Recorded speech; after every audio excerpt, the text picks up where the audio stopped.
Hello there! Today, I'm going to talk to you about resizing your table. Normally, you just click on your table and use the blue dots to resize it. By default, all rows and columns will scale equally when resizing.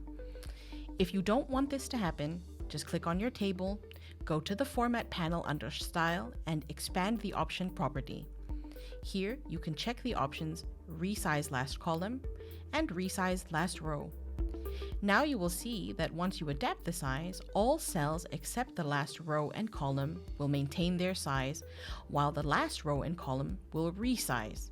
Of course, you can also keep these two options unchecked and scale your table manually.